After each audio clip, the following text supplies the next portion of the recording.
Hello everybody. Today I'm going to tell the story of the very first boxing event to take place at Wembley Stadium in London.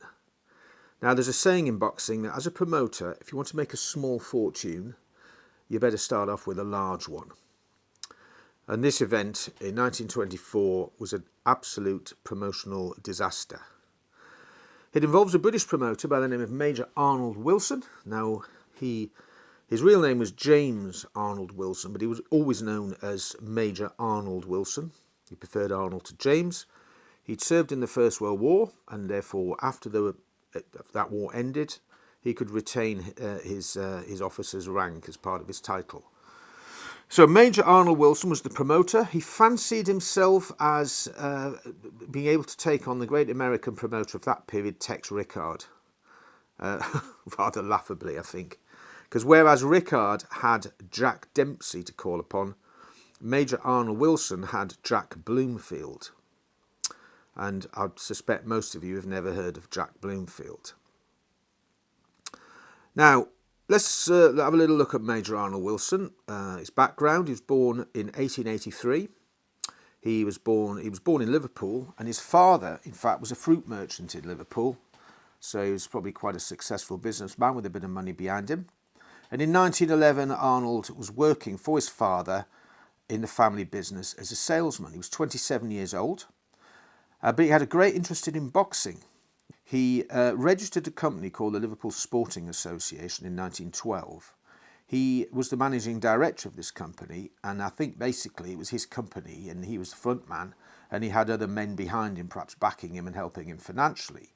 But Arnold seemed to be the matchmaker, running the shows at Liverpool Stadium very, very successfully. There were weekly shows there, some great fighters fought there. It was a success, and this is where I think Wilson cut his teeth as a promoter. However, the war came along, and like most others, Wilson joined up, quickly received a commission in the Welsh Regiment, and he had a good war. He survived. He served for 4 years, which for an officer to survive that long is quite something. He won the Military Cross. He was mentioned in dispatches following a trench raid on the German trenches, which they used to do, try and grab some prisoners and bring them back and interrogate them, find out some intelligence, etc. Well, on his return back across no man's land, he, in fact, under fire, saved 2 wounded soldiers. And for this, he was mentioned in dispatches, and I think this may well be what contributed towards the award to him of the Military Cross. So he saw the war out. He came out the other side, wanting to resume in boxing. At that time, a new promoter came on the scene just at the end, in 1919. Now, at this time, boxing was becoming kind of more commercial. Bigger halls were opening up. There was keen interest among the public to see fights. And whereas before the war, most of the British title fights in particular were run by the National Sporting Club in Covent Garden, London, in front of a private membership. At the end of the First World War, with the Roaring Twenties coming in and a public that was eager for entertainment, boxing became more commercial, and a theatrical impresario under the name Charles B. Cochrane, kind of the Simon Cowell of his day, I suppose, very successful in show business in the West End in London. He got interested in boxing, saw it was an opportunity to make money, and got involved in running shows at the Holborn Stadium in London in 1919. He didn't know the sport that well. He needed a right-hand man, and he picked Wilson. So Wilson helped Cochrane to run some big shows in London in 1919, including the first Georges Carpentier versus Joe Beckett contest. And when Cochrane pulled out the following year, there was a void left, and Wilson stepped in. And over the course of the next 3 to 4 years, he ran 15 big shows in London, 12 of which were at the Royal Albert Hall, and 3 of which were at the Olympia in Kensington. Now, when he set up on his own in 1920, he ran a couple of small hall shows in London, one of which was at the Manor Place Baths in Walworth, which was a very famous venue from the 50s, 60s and through to the 70s. And one of the first tournaments held there in 1920 was run by Wilson, but very quickly set up at the Royal Albert Hall. In fact, he became the principal promoter there from 1920 to 1924. There were 1 or 2 other promotions run by other promoters, only a couple, I think, but for the bulk of that period, all the shows at the Royal Albert Hall were run by Major Arnold Wilson. So he's setting himself up now. He's cut his teeth in Liverpool. He's helped out Cochrane. He's sussed out the London scene, and he's now saying, right, I'm going to be the main guy. And for a while he was. His first show at the Royal Albert Hall was on November the 19th, 1920, when he matched Ted Kid Lewis, at that time the biggest name in British boxing. Just come back from America after the war, had won the world welterweight title out there, had a great reputation in the States. For my money, the best fighter in Britain to come out of Britain from the Second World War back. I mean, this guy was a phenomenon, a great fighter. So he matched Ted Kid Lewis against the Welshman Johnny Kid Basham for the British welterweight title. The following week, November the 26th, 1920, so this is the next week. At that time, shows, well, even since then, shows at the Royal Albert Hall will be held kind of periodically. You might get 10 or 12 a year. But the idea of running weekly is pretty brave. So the following week, he puts on a bill with no title fights, but including Bermondsey Billy Wells, a big name at that time, and Mike Honeyman of Woolwich, both Londoners, and a decent bill, nothing spectacular. 2 weeks later, he's back at the Royal Albert Hall again, December the 10th, 1920, this time matching Joe Beckett, at that time probably the leading British heavyweight, against the American Frank Moran. Big fight this, and it was pretty bad news for Beckett because he got dispatched pretty summarily in the second round.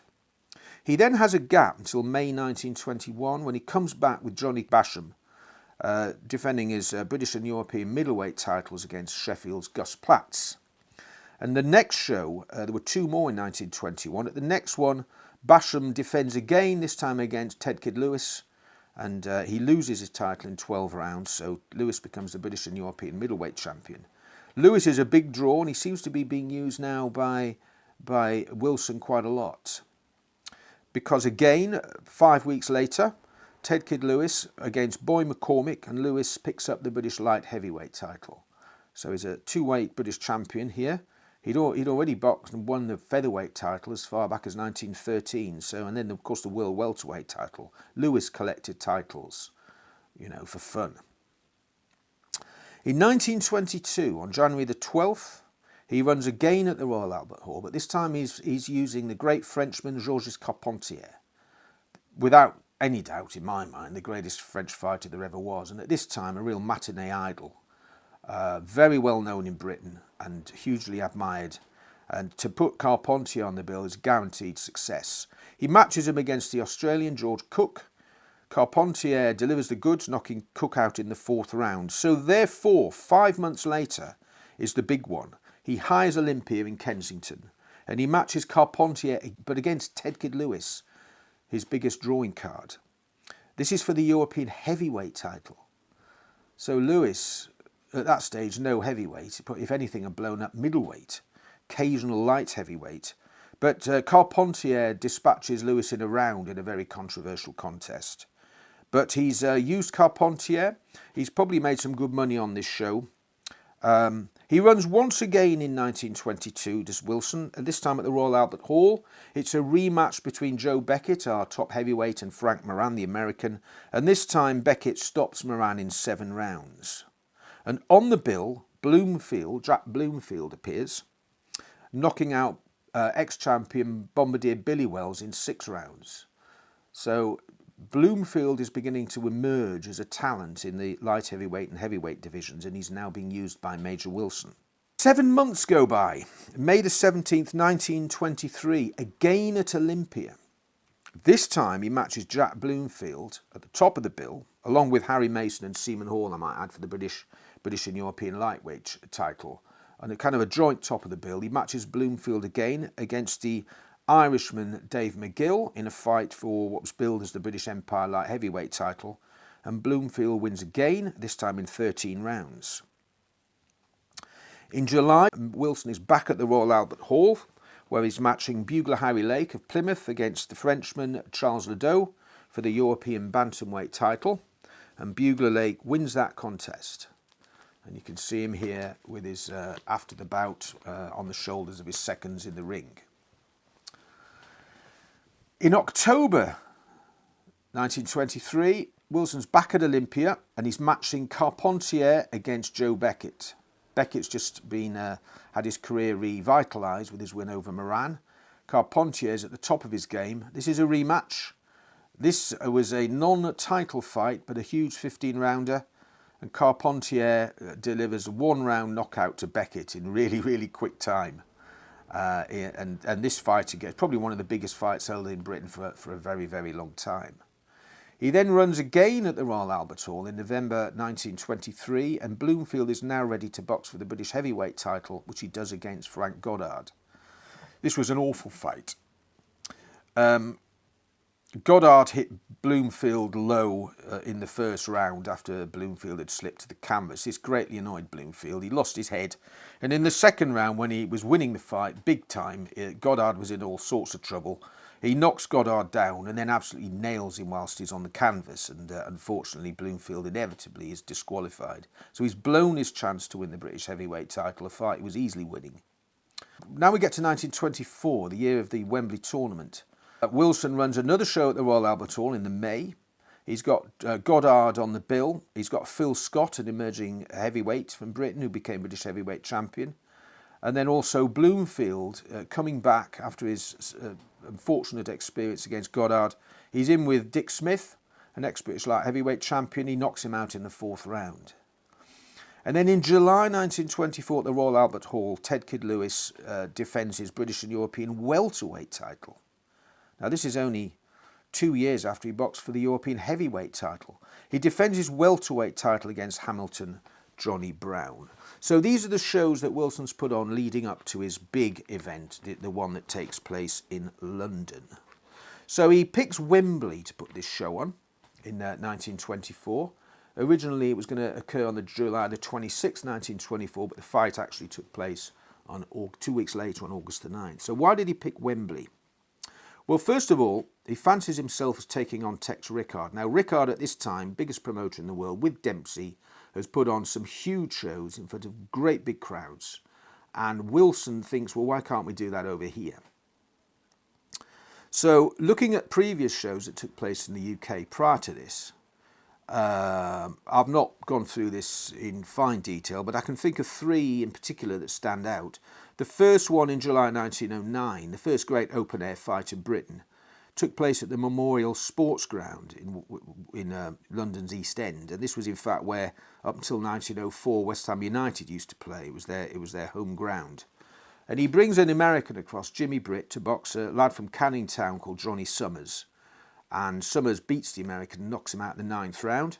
And the crowd that turns up that day is 5,000. This is the first of the really open-air shows that ever took place in Britain for glove contests this century.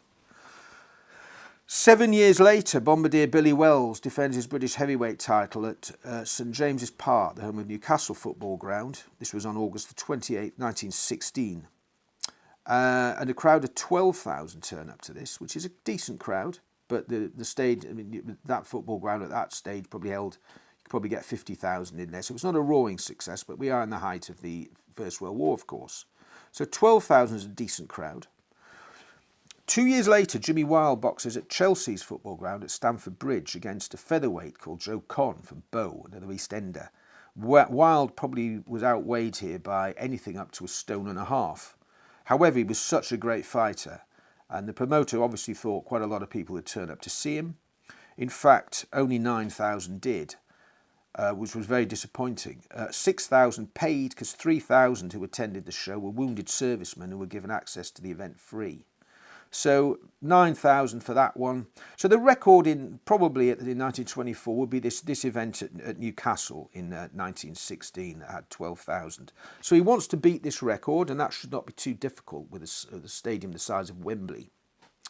Now, he's gone for Wembley because the stadium opened in 1923. The first FA Cup final was held there between Bolton Wanderers and West Ham United. And this has gone down in history, is what still remembered today is what's called the White Horse Final. The ground held 100,000, but about 130,000 got in, a lot of them jumping over the fence and the like. The start of the game was delayed. The crowd had to be in some way fitted in, and they all sat down and lined the touchline and were immediately behind the goal, etc. And in order to marshal the crowds that day, in front of the King, I might add, a policeman on a white horse was spotted by the newsreel cameras, and a lot was made of this in the press, that the police, having got the crowd under some sort of order, the game could go ahead, and it was this policeman on the white horse who became, if you like, the hero. Now, that proved that the event, the venue would attract a lot of people. It was just to the north of London. It was good rail and tube line connections to it. And Wembley kind of stood out as a place that, you could certainly put shows on and attract a large crowd. Prior to this, the biggest stadium in London that was used for boxing, certainly throughout the subsequent years, rather than Wembley, was the White City Stadium, which was opened in 1908 for the London Olympic Games. And so great fights were held there throughout the 30s, including the 1939 event between McAvoy and Len Harvey, in which Jack Doyle also fought Eddie Phillips, and 100,000 people turned up for that particular event in 1939. But Wembley was only used once in the 30s after this fight in 1924, and that was for the second Jack Peterson Walter Neusel fight. It wasn't then used until 1963, when Cassius Clay, as he was then known, Muhammad Ali, came over to fight Henry Cooper in the famous fight that took place there. But that was only the third time Wembley had been used in 40 years. So it's quite innovative to use it the year after it was built.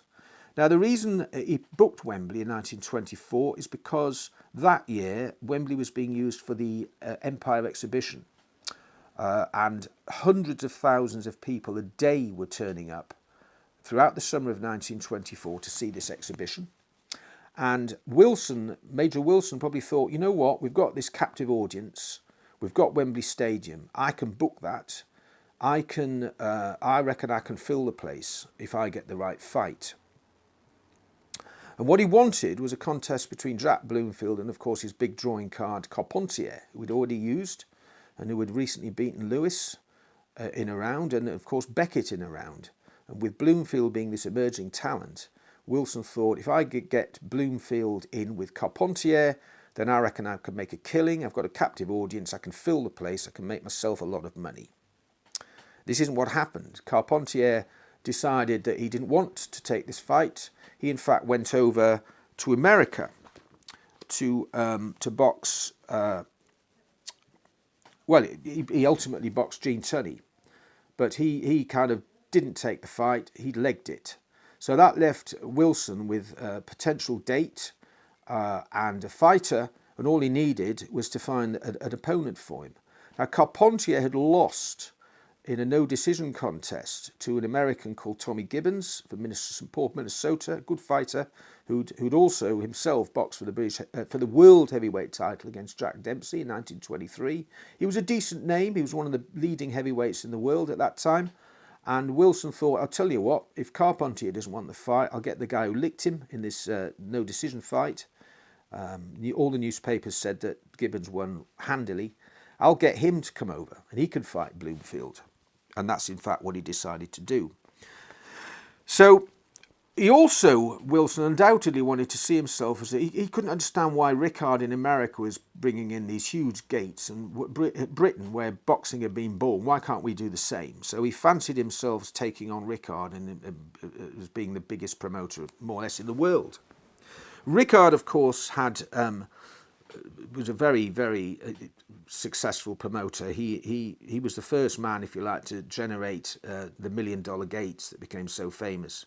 The idea that you can put a show on and you can get $1 million through the tills for people wanting to see the fight. And he'd already, by this stage, put on 2 of these $1 million gates, the first 2, in fact. He'd promoted Dempsey Willard in 1919 when Dempsey won the title. 20,000 people turned up at that show and it took $500,000. But when he matched Dempsey with Carpentier in 1921, the crowd that turned up there were 80,000 and it took $1.8 million. 2 years later, he puts on Dempsey against Louis Firpo at the Polo Grounds, and 82,000 people turn up to this one, and 1.2 million comes through the gate. He subsequently promoted, of course, the 2 Dempsey-Tunney fights in 1926-27, the second of which took $2 million. So Rickard had already proven that boxing could be big business, you could attract large crowds, and you could take a lot through the till. However, In 1923, in a fight that Rickard did not promote, the one where Dempsey boxed Gibbons for the title, this was a complete financial disaster as well, one in which Gibbons was very, very heavily associated. The mayor of Shelby in Montana, so some sort of small town backwater really, not famous for boxing at all, he'd seen what Rickard could do, and he came up with the idea of promoting a fight with Dempsey. They paid an absolute fortune in purses, and only 7,000 turned up, and it took just about $200,000 at the gate, and it pretty much ruined the town. So it wasn't easy to promote big fights and make money, but Rickard certainly knew how to do it, and Major Arnold Wilson obviously thought that he did too. So the match is between Tommy Gibbons and Jack Bloomfield. Now let's have a look at these two fighters. Jack Bloomfield, from around Islington way, coming into this contest, he had 38 bouts. He'd only lost 5 of them. He turned pro in 1918. He won, it was in the RAF at the time, because of course the war was still on. He won the Inter-Allied Middleweight Championship. He was unbeaten throughout in the UK throughout the whole of 1919 and had established a good record for himself. But in 1920 he went over to Canada and the States, had 9 contests of which he lost only 1, so he'd got somewhat used to American style of fighting and a bit of experience over there. Came back to the UK in 1921. He won 3 of his 4 bouts that year, but lost a 20-rounder to Ted Kid Lewis at Holland Park, in fact, in a National Sporting Club promotion for the British middleweight title. In 1922, he won the British light heavyweight title at the National Sporting Club, so he became British champion. I think that again was at Holland Park. So he became British light heavyweight champion. This was then the year that he knocked out Wells in 6 rounds on a show for Wilson. So he's now standing out. He's a champion. He's knocked out Wells. He's got American experience. He looks good. In 1923, he won his first 2, but then had that misfortune against Goddard for the British title when he got disqualified in the second. And in 1924, following on from his victory over Dick Smith on a Wilson promotion when he knocked him out in 6 rounds, this is at the point at which Wilson thinks he's ready for the big one at Wembley. So he's thrown in with Tommy Gibbons. Now, Tommy Gibbons' record, getting hold of records for that time, certainly at that time, record books weren't really. Occasionally, record books were produced over here in the United Kingdom. One had to rely on the Ring magazine to see the results of contests, but the great record book at that time was the Everlast record book, which was published annually, and I've got a load of these in my collection. And if we get the one for 1925, this is the Everlast record book. This was the way you could work out who fought who and all the rest of it. And if we look at Gibbons' record that year, page 85 it's on, he's listed in the heavyweight division immediately behind Jack Dempsey, then Harry Wills, and then the next entry in the book is Tommy Gibbons. That is kind of his status. He's the 3rd record in the book behind the champion, which kind of tells me that the Everlast rated him as the 2nd best heavyweight in the world at that time. And looking at his record for 1923 when he lost to Dempsey, coming back in 1924, he'd had 4 contests in places like Winnipeg, Canada, Dayton, Ohio, Memphis, Tennessee, Nashville, Tennessee. Won them all by knockout. He then had the bout with Carpentier, which was the no-decision bout, but all the newspapers stated, because that's how they used to work out who'd won the fight for the purposes of betting, although the fight goes down in the record as no decision, so nobody won or lost. The newspapers used to call it, and the majority of the newspapers here, the reporters who attended, thought that Gibbons won hands down. That was at Michigan City in Indiana, and that was his last fight prior to coming over to the States, from the States to the UK in 1924. Over he comes from America. Now, Wilson now really needs to sell this fight. He's gambling everything on this promotion, making him a lot of money. He wants 100,000 people. He thinks he's going to get 100,000 people, so he keeps his prices low. But he knows if he can take an average of £1 per person and fill the venue, he's going to make himself 100 grand. And his outlay for the contest was somewhere in the region of £27,000. So he's on to a real winner if only he can fill the venue. So he's got to have a lot of ballyhoo to make this work.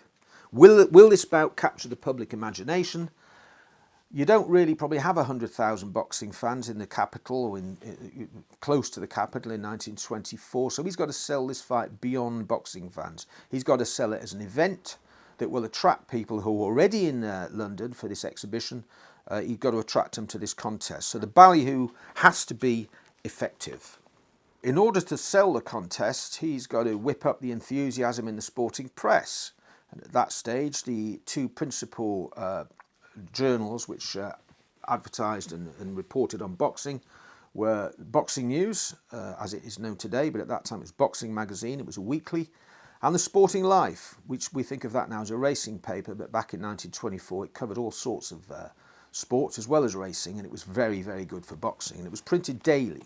So throughout the course of late July and early August, Wilson is using the press to whip up enthusiasm, and they fall for it hook, line and sinker. On July the 24th, this is 16 days before the bout, Sporting Life report that Bloomfield and Gibbons, big fight may break records at Wembley. It states, in the course of preparation, this tournament it will be the biggest and most ambitious boxing show ever promoted in this country. And here we go with the comparisons to Rickard. America, with its huge arenas at Jersey City and Toledo, has come to be regarded as the home of open-air boxing. Indeed, most big matches there are decided out of doors. When Dempsey flattened Carpentier at Boyle's 30 acres on that memorable July afternoon 3 years ago, all previous records for a fight were smashed. And it's comments here that over 90,000 people attended. It wasn't quite that high, it was somewhere in 80,000, I think. But Major Wilson hopes to surpass anything America has to offer. He certainly has everything in his favour for record breaking, as the Wembley Stadium is the biggest sports arena in the world. And with the addition of new seating on the turf, Major Wilson says the stadium will afford a total seating capacity of 127,000. Which is almost 30,000 more than that provided at Jersey City for the Dempsey-Carpentier fight.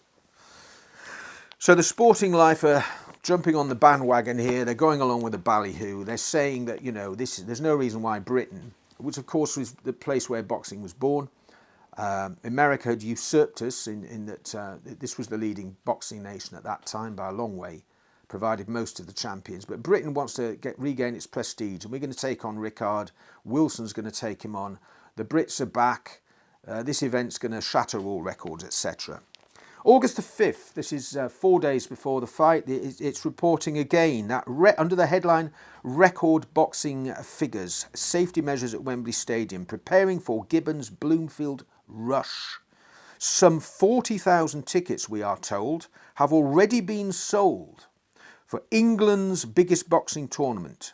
The tournament which Major Wilson will stage in the Wembley Stadium next Saturday afternoon. And that is a record figure for England. But we shall be surprised if the number is not doubled within the next few days, in view of the widespread interest taken in this huge programme. So it's saying there's 40,000 tickets sold, and it's saying it's surprised if it won't be doubled in the next few days, i.e., there's going to be 80,000 here at least. Wilson is preparing to handle a record crowd anyway, as is plain from the fact that a staff of over 1,500 has been engaged for the occasion, and there at a cost of upwards at £500. So he's employing 1,500 people on the day to look after the event because of this huge crowd that's going to turn up. And that uniformed soldiers from the Hussars and the Royal Welsh Fusiliers and plainclothes police and CID men are included in the army of helpers that Mr. Wilson is enlisting for the purposes of shepherding the huge crowd expected.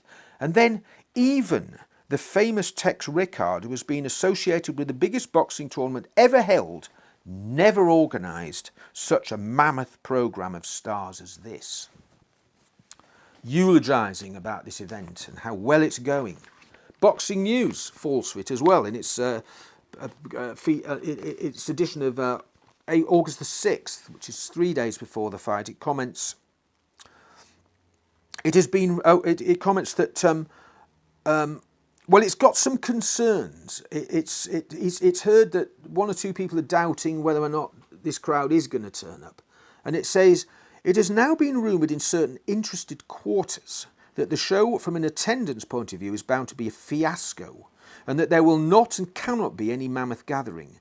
We would advise our readers to pay no heed to these rumours, no matter how inspired. We would ask them to recall that the average Saturday attendance at Wembley exceeds 300,000. These are the people coming in for the exhibition. This is the captive audience that Wilson wants to take advantage of. And that secondly, with such an attraction as Bloomfield versus Gibbons, this average will most assuredly be considerably exceeded. In short, there will be fully 3 times as many people in the exhibition grounds next Saturday. That's kind of nearly 1 million it's anticipating is going to be in the area of the venue. And even if only a moderate number of a percentage of these people turn up, then it's basically saying, you know, this is just too good to miss, and it's going to be a great success. The prices are not high, and you know, there's every possibility that we will see the place full and Rickard's exploits exceeded. 3 days before the fight, the Sporting Life is saying that everything connected with this tournament is going along smoothly. It says visitors are requested to avoid delay, and when they turn up, to present the exact amount for tickets. And that special facilities have been arranged for the press, who will be seated around the ring, and 6 telephones are to be erected for the dispatch of the result of the contest round by round, and that this is going to be going across the Atlantic on cables to America, where everybody's going to be sitting around waiting to hear the outcome. The stadium will be open at 12 midday, and boxing will resume at 2 o'clock. But it goes on to give very precise information about how to get tickets, what telephone numbers to ring, where the offices are for sale. Quite normal practice, I'm sure. If you want tickets, this is how you get them. But this is 3 days before the fight, and supposedly 40,000 have been sold already. What I think is happening here is that Wilson is realising that sales aren't going perhaps as well as he wanted them to, and he's getting the facts out in the Sporting Life to make it easier for people to get them if necessary. The public are warned, you know, get them now, come along, ring these numbers, go here, because this is going to be sensational. Come and get your tickets whilst you still can. 2 days before the fight, the Sporting Life saying that the growing prospect of a greatest ever show is in place, and providing the weather holds. Well, the weather had been appalling in the week leading up to the event, but it's breaking on the Friday, and Saturday, in fact, was a very nice day. So the weather's changing, and providing the weather's good, there's an excellent chance of a world's record in connection with boxing being established at Wembley Stadium. And that the promoter is saying here now, he's talking optimistically of 100,000 gate. On the day of the fight, final rush for seats at Wembley. The offices are being swamped by thousands of people, including women. The staff there were working all hours, and they can't cope with the demand. That's pretty much what they're saying. Okay, so we get to the day of the fight. Let's first of all deal with the fight itself. The contest is due to take place at 4 o'clock. Now, Gibbons was very, very confident for this contest.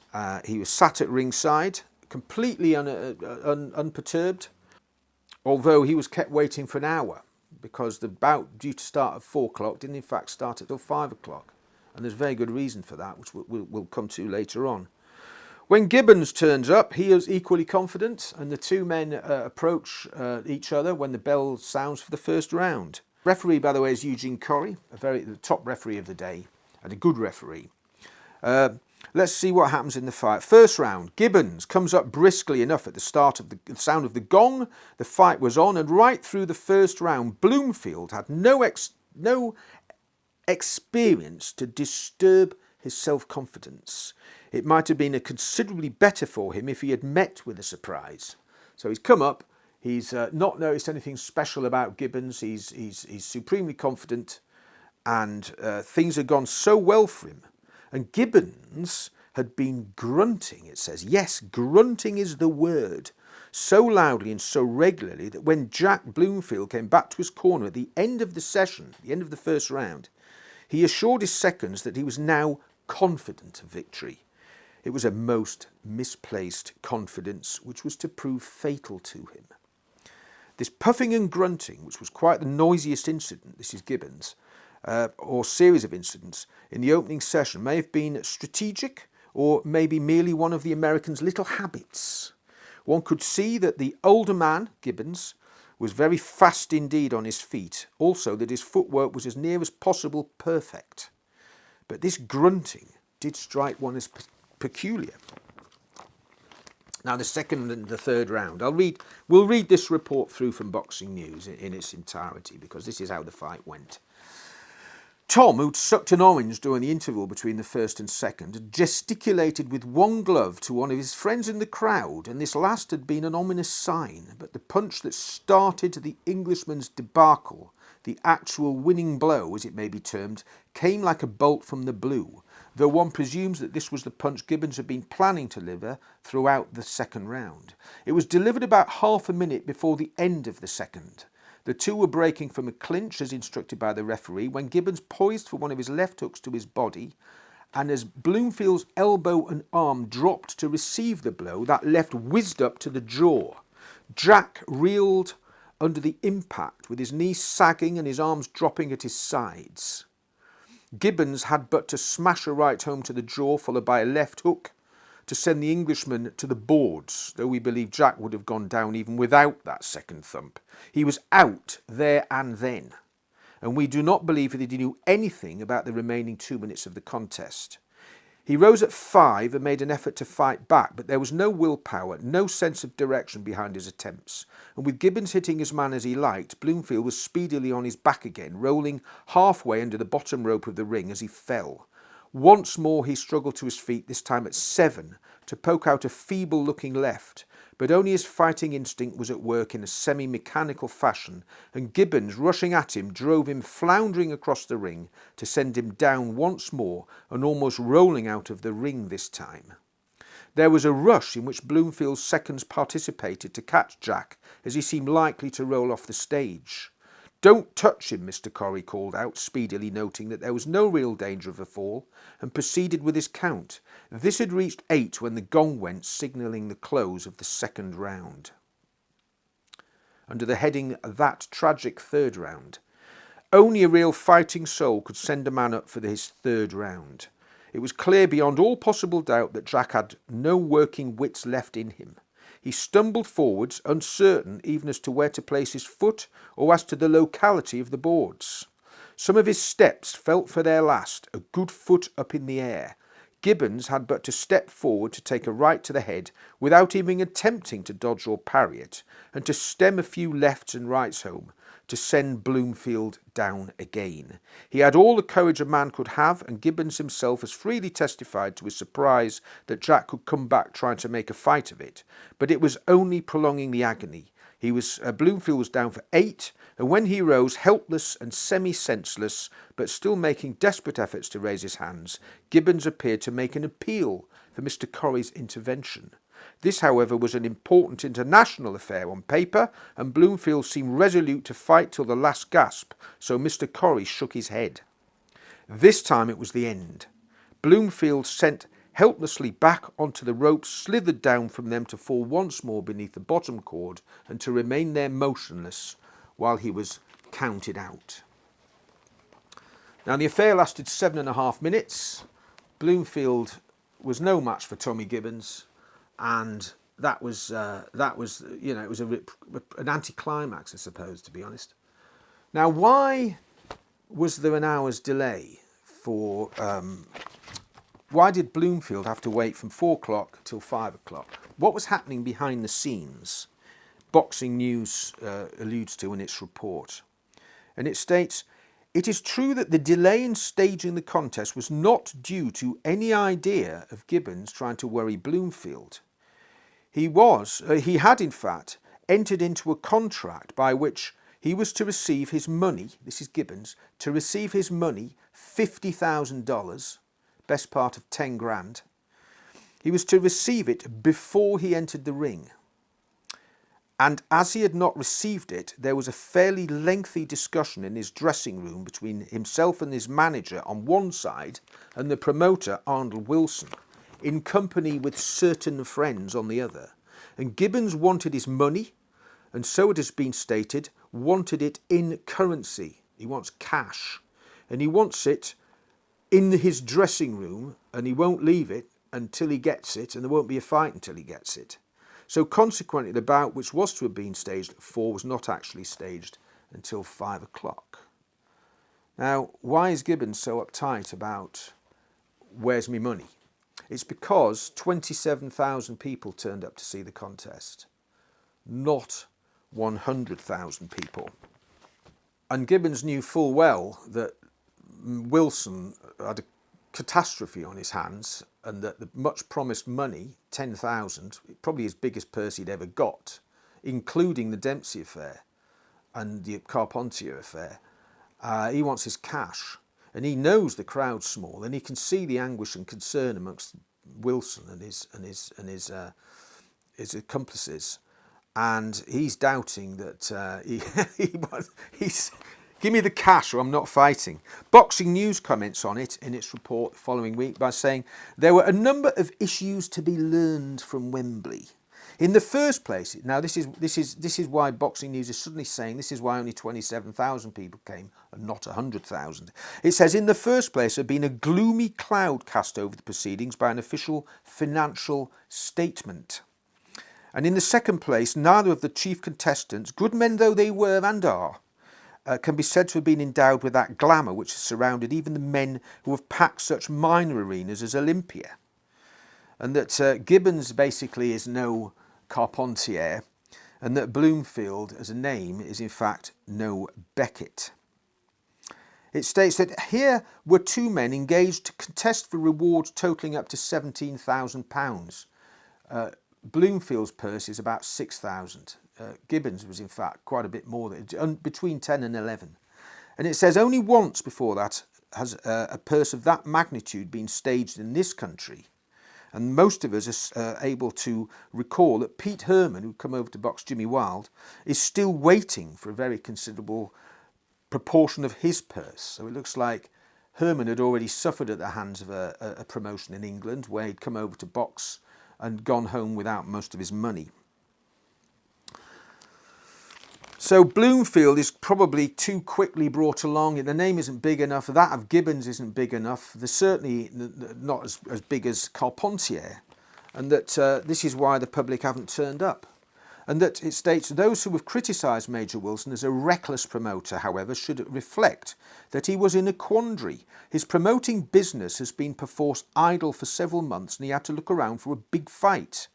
Bloomfield was the only man he could put up, and in order to find an opponent for Jack of Islington, he had to go to the States. Carpentier had failed him, and there was no one else on his side. Several American boxers were approached, and the demands of Gibbons were the most moderate, and he wanted $50,000. So Gibbons now is not happy, and he's got in the ring. He's not got his cash. He has been given $3,000, I understand. But that leaves the shortfall of between 7 and 8. He's gone ahead with a bout. He's duly dispatched Bloomfield in jig time, but he wants his cash. Now the undercard fight, there were 5 fights on the undercard, all good fights. Looking at the names, Alf Mancini, best British fighter not to win a British title before the war. Tommy Milligan, who boxed Mickey Walker for the world middleweight title in 1927. Phil Scott, the heavyweight, who went on to box and eliminate for the world heavyweight title in 1929. Joe Bloomfield, Jack's brother's on the bill. This is a good bill, and there's 5 bouts there, all 10-rounders, but the combined purses for these are £1,400. So that's an average of £140 per boxer. That's good money, really good money at that time for men of this status. So again, Wilson spent money on the undercard, he spent money on the top liners, he spent money on the ballyhoo and the publicity and the training quarters. Poor Tom leaves for home 4 days after the fight on August the 13th. Again, the Sporting Life. Tom Gibbons, the famous American boxer, left Waterloo Station at 6:30 last evening for Southampton on his way to New York. And in a statement to an interviewer, he given power of attorneys to his solicitors to sue for the money due to him for Major Wilson. The exact amount is set down as £6,061, 18 shillings and 11 pence. Now, to his credit, Tommy Gibbons is also saying, I don't want any of my money until those undercard boys have been paid, because none of those have been paid by the promoter either. So Gibbons is sticking up for the lads on the bill, none of whom he would have known, apart from one who boxed Phil Scott, who was his sparring partner, Andrew Anderson. But he's saying, get these lads their money. And I want, by the way, I want my £6,000. Now, let's just look at 1 or 2 issues regarding Wilson personally, because it's quite interesting, the sort of backdrop of what he's had to put up with in leading up to this fight, some of the pressures he's been under. When he was serving in the First World War in the Welsh Regiment, a fellow officer by the name of Lieutenant Colonel Brock Williams served with him, and the two became friends. Now, after the war, Brock Williams got into financial difficulties and was himself declared bankrupt. So to his credit, Wilson supported him. He got in touch with him and said, come and live in my house in Maidenhead, rent-free, help me out with my business, and when you get back on your feet, you know, you can move on. And if you want to pay me back anything, well, feel free. But he looked after his friend who was in financial difficulties. And in fact, Brock Williams was involved with Wilson and the business. He was in fact the man who went down to Southampton to receive Carpentier when he came over to fight Ted Kid Lewis. Now, unfortunately, leading up a few days before the Carpentier-Lewis fight, Brock Lewis went to the Wilson's offices in St Martin's, in the West End of London, and gassed himself. His body was found by a female member of Wilson's staff. He was lying on the ground with £600 supposedly received from a contact in France. This was money he'd got. It was supposedly going to be paying into his account. So he'd come into a bit of cash. He was wanting to give Wilson some of this money, but he was found lying on the floor of Wilson's office with a £5 note in his hand, and it looked a bit suspicious. So at the inquest, although it was ultimately ruled as a suicide, the question of has he been murdered arose, and the Daily Express and other papers leapt on this in a sensational fashion to say, you know, has this chap been murdered in Major Wilson's office, and if so, why? And by the way, he owes Wilson quite a lot of money. Now, he had that to contend with. However, this is the big one. On July the 29th, 1924, 11 days before the bout at Wembley, this appears in the London Gazette. Wilson J. Arnold, male, of Faraday House, Charing Cross, London, this was his offices, Court, the High Court of Justice. A petition is filed in May 1924, a receiving order on June the 26th, 1924. And the debtor is in fact Major Arnold Wilson. And there is an act of bankruptcy proved in the creditor's petition under the Bankruptcy Act 1914. This is stating that Wilson has been declared bankrupt 11 days before the Wembley fight. And this is why he wants 100,000 people to turn up, because he's going to sort him out financially forever. Unfortunately, 27,000 turn up, and he's left with huge debts on top of those he already has as a declared bankrupt. And nobody seems to have picked up on this in leading up to the fight at all. In August, Major Wilson's affairs are discussed in the London Bankruptcy Court. And in fact, he's represented by his lawyer, Henry Stuart Moore, who states he's opposed the application at this stage on the ground of the continued bad health of the debtor. So Wilson, this is the same month as the event, is obviously financially ruined, and he's now gone into some sort of breakdowns occurred, and he can't rock up to see his affairs discussed in court, where there's been a receiving order. Somebody wants to grant a receiving order against him.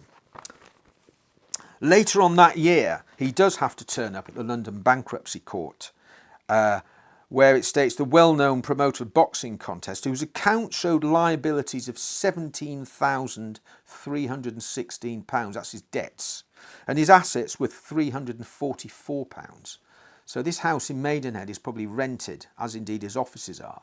He's got 300 quid to his name and he owes 17 grand. And it states here that although he made £1,800 profit on the bout between Carpentier and Beckett, he in fact lost £5,000 on the contest that he put on between Bloomfield and McGill. And that he promoted the fight between Bloomfield and Gibbons at Wembley Stadium, and that resulted in a loss of £15,000. Now, he appears in the bankruptcy court in December 1924, and this is quite an interesting facts that are revealed here, and this pretty much sets out exactly what happened. Major James Arnold Wilson, the well-known promoter of boxing contests against whom a receiving order was made on June the 26th last, was publicly examined yesterday at the London Bankruptcy Court on accounts showing liabilities of £17,000 and assets of £344. The debtor said that in 1911 he obtained an option for the tenancy of the stadium at Liverpool, afterwards called the Liverpool Stadium. He registered a company to run contests there and acted as managing director until 1915. He was granted a commission in the army in 1914 and served throughout the war, retiring with the rank of major in July 1919.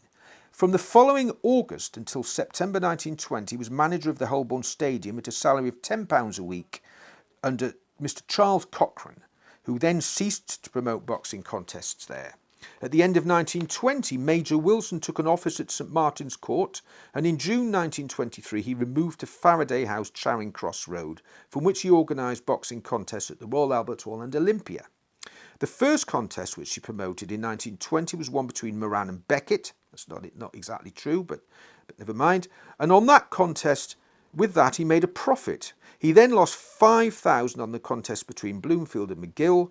There was a profit on the fight between Carpentier and Beckett of £1,800, but in 1923 to 24, his total losses on the promotion of contests was £11,000. He borrowed £4,000 from friends and £11,000 from moneylenders, and this was all used to finance contests. Asked why he offered such large purses, Major Wilson said that he was compelled to do so, otherwise he would be outbidden by others. He said that the contract for the fight between Bloomfield and Gibbons at the Wembley Stadium was signed 3 days after the receiving order, but the contract had been for a long time in draft, and he went on with it in the hope that he would, out of it, be able to make sufficient to pay his liabilities. Now, this is like a card shark or gambler or who's lost. He's doubling up on his next hand, and he just thinks that if he keeps playing, he'll, doubling up every time, he'll suddenly cut his losses and make a profit. He's declared bankrupt in December 1924. The following month, Harry Jacobs takes over at the Royal Albert Hall, another promoter, a man who'd already been declared bankrupt himself in the same London Bankruptcy Court back in 1915. But he's come back as a promoter. He takes over from Wilson, and on his first show, to his credit, he wants to put part of the proceeds of that as a complimentary benefit to Major Wilson. He feels sorry for him. They must have known each other well, and he wants to get something back for Wilson by running this and subsequent shows. Wilson, there's nothing much heard from Wilson now for the next 9 years, but in 1933, on the front page of Boxing News, under the headline "Fallen Fight King's Comeback Bid" and pictures of Gibbons and Bloomfield, there's an article by Major Arnold Wilson stating 9 years after he's been made bankrupt, he's the comeback kid. He's going to come back as, as matchmaker, I think, and he wants to get very much more involved in boxing again. And here I am. Unfortunately, it doesn't cut much ice with those running boxing at that stage. And Wilson, again, nothing comes of this, unfortunately. And in 1939, on the register that was produced for when the war started, there was a register of everybody in the country to see, where they were living, a bit like a census, what skills they had, what age they were, whether they could contribute to the war effort. And Wilson is showing living in a cottage on 172 Beaumont Road in Wandsworth, aged 55, and described as a retired major. He's unemployed. He's not that old at 55. He's probably not got a lot of money, and although he's a retired major, he's too old for war service. The war ends, and again little is heard until sadly in January 1952, Boxing News reports on his death. January 1952, so he would be 68, and he's faded into complete obscurity. He had his moment in the limelight. And the article states simply that the death of Major J. Arnold Wilson, one-time great promoter, is recorded. It talks about his promoting. It just gives a brief overview of his career, but everything in here is talking about the fact that the one thing he's best known for is this terrible event that he took on at Wembley Stadium in 1924, which.